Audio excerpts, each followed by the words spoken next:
The heavy silence of a house in the middle of nowhere is usually a luxury, but when the shadows begin to stretch and your only companion starts barking at something you cannot see, that silence quickly turns into a suffocating weight. I have always prided myself on being a man of logic. To me, the world is made of cold, hard facts. Ghosts, spirits, and the paranormal are just stories people tell to make a boring world feel more mysterious. I am the first to dismiss a haunted house as nothing more than settling foundations or a drafty window. But what happened just a few weeks ago has left me completely at a loss for words, struggling to reconcile my skepticism with a reality that I still cannot explain. To be honest, I am still terrified, and I'm writing this now while the details are fresh, hoping that someone out there, someone who doesn't believe in the impossible, can tell me what really happened in that basement. It all started when my friend Steve and his wife decided to take a much-needed weekend getaway for their anniversary. Steve is the kind of guy who has done very well for himself financially, and he used that wealth to build a massive, sprawling home far away from the city. He values his privacy above all else, which is why the house is tucked away in the middle of nowhere, miles from the nearest neighbor. They rarely travel alone because they have 2 children and a golden retriever, but with the kids away on a school trip, the opportunity for a romantic weekend finally aligned. I'm a dog lover, and since I don't work weekends, I insisted on staying at the house to watch their golden retriever so they wouldn't have to worry. Steve agreed, and by Friday afternoon, I was pulling up the long driveway to his secluded estate. He had stocked the place with enough food and snacks to last a month. It was complete overkill for a 2-day pet-sitting job, but I wasn't complaining. I was looking forward to a quiet, solitary weekend of movies and relaxation. Friday night started exactly as planned. The dog and I were curled up in the living room halfway through a movie marathon. Around 9:00 p.m., Steve sent me a text that I thought was just a joke at the time. He said, "Don't get scared being all alone in that house. It can get pretty spooky at night when you're by yourself." I laughed it off and texted back a single LOL, telling him to shut up. I'm not the type to get spooked by an empty house or the isolation of the woods. I'm well aware of my surroundings and I just don't scare easily.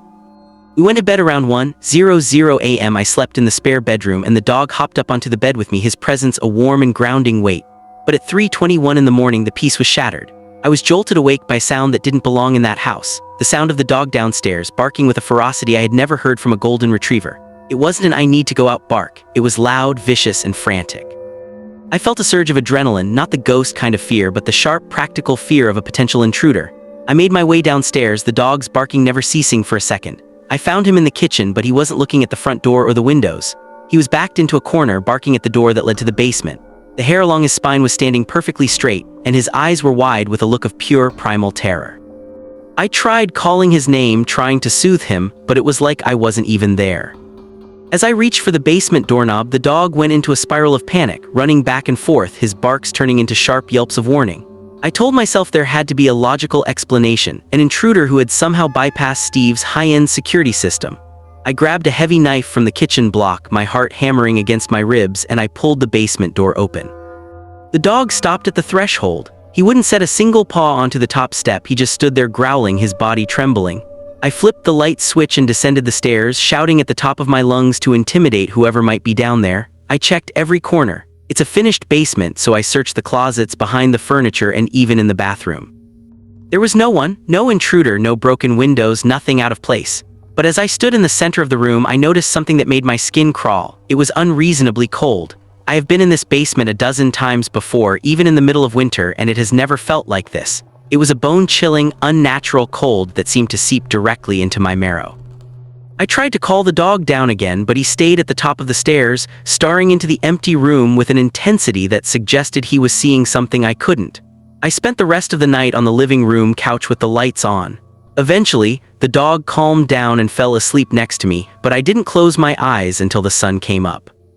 The next day, everything seemed normal. The dog was happy, the basement temperature was fine, but the memory of that 3:00 a.m. barking fit hung over the house like a dark cloud. I didn't know then that the second night would be even worse. Saturday morning arrived with a deceptively peaceful glow. The golden retriever was back to his usual self, playfully nudging my hand for breakfast and wagging his tail as if the terror of the previous night had never happened. I spent the day trying to convince myself that I was the victim of a hyperactive imagination fueled by the isolation of the woods. I even went back into the basement during the bright afternoon hours. The air was perfectly warm, the lights flickered on without issue, and there was absolutely no sign of an intruder. I checked the window seals and the perimeter of the foundation, finding nothing but solid stone and mortar. I felt a wave of embarrassment wash over me. I was a grown man, a skeptic, and I had been spooked by a dog's random barking fit. As the sun began to dip below the horizon, casting long skeletal shadows across the sprawling lawn, that confident skepticism began to wither. Despite my logical mind telling me there was nothing to fear, a primal instinct took over. I decided I wasn't going to sleep in the upstairs guest room. Instead, I moved my bedding to the living room couch, directly adjacent to the kitchen and the basement door. I wanted to be ready. I wanted to see exactly what was triggering the dog. I kept the lights dimmed and tried to stay awake by watching a movie, but the heavy silence of the house eventually pulled me into a light, restless sleep.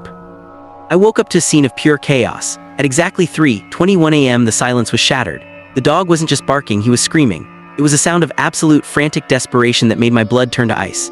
I scrambled off the couch, nearly tripping over my blanket, and rushed into the kitchen. The dog was backed against the far wall, his body shaking violently, his eyes locked onto the basement door with a look of pure, unadulterated horror.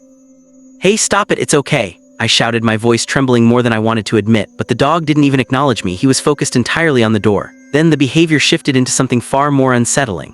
As I took a step toward the basement door, the dog's barking stopped instantly. He dropped to his belly and began to whimper, a low, mournful sound that felt like a plea.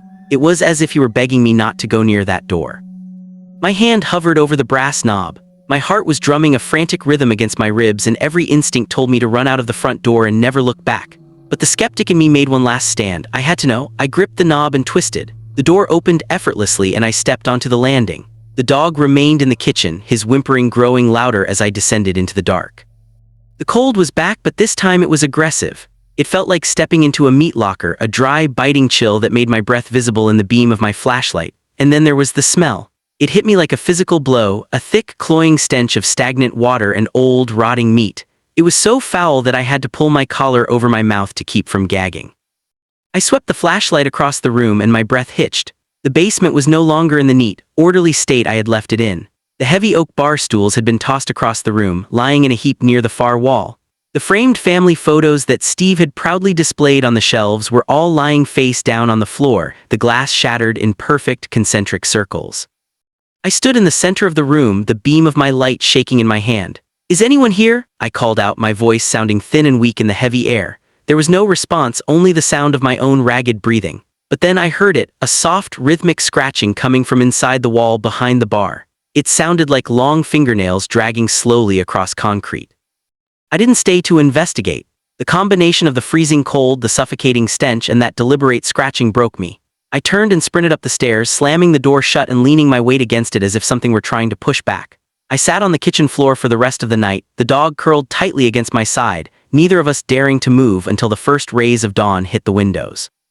I knew then that I wasn't just watching a house, I was a guest in a place that wanted me gone. And the worst part was, I still had one more night to survive. The sun rose on Sunday morning, but the light didn't bring the comfort it usually did. I spent the entire day in a state of hypervigilance, my skin crawling every time I passed the basement door. Steve and his wife were due back by late afternoon, and for the first time in my life I was counting the minutes until I could leave a friend's house. I cleaned up the kitchen, packed my bags, and tried to engage with the dog, but he was different now. The golden retriever, usually a ball of energy, spent the day curled under the dining table, his eyes darting toward the basement door every few minutes, his body tense as if waiting for a predator to strike.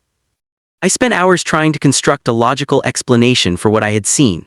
The cold, maybe an HVAC malfunction I couldn't replicate during the day. The smell, perhaps a dead rodent in the vents that only became pungent at night. The furniture being knocked over. I tried to convince myself that maybe the dog had managed to nudge the door open, caused the chaos, and then the door had somehow latched shut behind him. But I knew the door required a firm pull to close, and the bar stools were far too heavy for a dog to toss across a room. The skeptic in me was losing the battle against the sheer, visceral terror I had felt in that dark room. By 4:00 p.m., Steve's SUV finally pulled into the long gravel driveway. I have never been so relieved to see a pair of headlights. I met them at the door, trying my best to mask the fact that I looked like I hadn't slept in 48 hours. We exchanged the usual pleasantries. They talked about their anniversary dinner, and I told them the dog was fine. I didn't mention the barking. I didn't mention the smell. I didn't want to sound like I had lost my mind in the woods. "Everything go okay with the house?" Steve asked as he set his bags down in the foyer. "Yeah, all good," I lied, my voice cracking slightly. The basement was a little chilly though, you might want to check the vents down there. Steve paused, his hand still on his luggage. A strange look crossed his face, not fear but a sort of confused realization. The basement, you went down there? Yeah, just to check on things when the dog started acting up, I replied, trying to sound casual. Steve looked at his wife, then back at me. The basement has been locked since we moved in 3 years ago, man. I don't even have the key for that deadbolt. The previous owners said there was some structural damage and old debris they never cleared, so we just left it alone. I didn't think you'd even be able to open the door. The blood drained from my face. Steve, the door wasn't locked. I went down there both nights. The lights work, the furniture is set up. I even moved the bar stools back after they were knocked over. Steve's expression went from confused to deadly serious. He walked over to the basement door and reached for the handle. He turned it with all his strength, but it didn't budge. He pulled a heavy ring of keys from his pocket and tried several, but none of them fit the ancient, heavy-duty deadbolt that sat above the handle. He looked at me, his brow furrowed. I'm telling you, it's been locked for years, and there isn't a bar down there either. It's just an unfinished concrete slab with some old storage crates and cobwebs. My heart stopped. I pushed past him and grabbed the handle myself. I turned it with all my might, but it was solid. It felt like it was welded into the frame. I was just down there, Steve. There were pictures of your family on the walls. There were bar stools. It smelled like something had died. The room went silent. The golden retriever, sensing the tension, began to whimper from under the table. Steve looked at the door, then back at me, and I could see the concern in his eyes, not for the house, but for my mental state. He thought I had suffered some kind of isolation-induced breakdown. I couldn't stay there a second longer. I grabbed my keys and left without another word, ignored Steve calling out my name from the porch. I drove home in a daze, the world feeling thin and fragile around me. That night, safe in my own apartment, I tried to sleep, but every time I closed my eyes, I saw that basement. I saw the pictures on the walls, but there was one detail I hadn't let myself process until that moment, a detail that made me physically ill. When I had put the family pictures back on the shelf on Saturday night, I had looked at them. They were photos of Steve, his wife, and their kids. But in every single photo, there was a third adult standing in the background, a tall, thin figure with no face, just a smooth, pale surface where features should have been. In my panic at the time, my brain had refused to register the impossibility. But now, the image was burned into my mind. I haven't talked to Steve since that weekend. He's called a few times, but I can't bring myself to answer. How do I explain to him that his unfinished basement is occupied? How do I tell him that something down there has pictures of his family? I still try to tell myself I'm a skeptic, but I believe in what I felt. I believe in the biting cold, and I believe in that scratching sound behind the walls. And most of all, I believe that some doors aren't locked to keep us out, they are locked to keep something else in. I'm moving to a new state next month, and the first thing I'm checking in my new place is the basement. If there is even a hint of a chill or a flicker of a shadow, I'm turning around and never looking back.